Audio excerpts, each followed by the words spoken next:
जंग शहर में तरक्याती स्कीमों का सिलसिला जारी है। दौरान इलेक्शन किए गए वादे पूरे किए जा रहे हैं। इस सिलसिले में मेंबर कौमी असम्बली मोहतरमा गुलाम बीबी बरवाना की जानिब से मुख्तलिफ तरक्याती कामों का इफ्तिताह किया गया।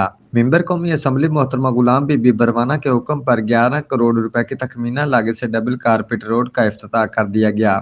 जिलाई जनरल सेक्रेटरी पाकिस्तान तहरीक इंसाफ मारी जाज खानवाना ने तहसील सदर अली रजा टीपू के हमरा अयूब चौक था हिफाजती बांध तक 92 कारपेट रोड और 6 सिविल लाइन नजर स्टेशन चौक पुख्ता गली की तमीर का इफ्तिताह करते हुए कहा कि जंग की सदाबहार है। मैंने मोहतरमा गुलाम बीबी बरवाना की जानिब से इलेक्शन के दौरान किए गए वादे वफा होने का सिलसिला जारी है।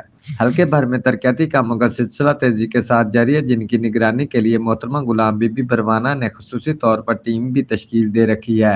मोहतरमा गुलाम बीबी बरवाना सियासत का मकसद आवाम की खिदमत करना है। उम्मीद करते हैं कि ये गुलाम बीबी का जो तरक्की का सफ़र है ये इंशाल्लाह जारी और सारी रहेगा। मोहतरमा गुलाम बीबी बरवाना साहबा, जनाब शेख अली रजा टीपू साहब का, क्योंकि ये जो हमारा सरगोदा रोड का दरीना मसला था उन्होंने पूरा किया है। Special thanks Imran Khan. 11 करोड़ का फंड जारी करवाया है ते अयूब चौक तो रख के बंद तक ये 1 वे रोड मुकम्मल होंदा पिया है। तो मैं शुक्रिया अदा करना अपनी MNA गुलाम बीबी बरवाना का। माशाल्लाह 11 करोड़ की ग्रांट से ये जो कारपेट रोड का इफ्तिताह हुआ है काली चौक तक।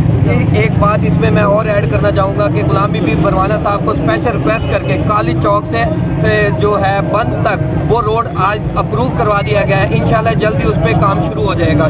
तरक्याती कामों से जहां शहर की खूबसूरती में इजाफा होगा, वहीं शहरियों की मुश्किलात में भी कमी वाक़या होगी।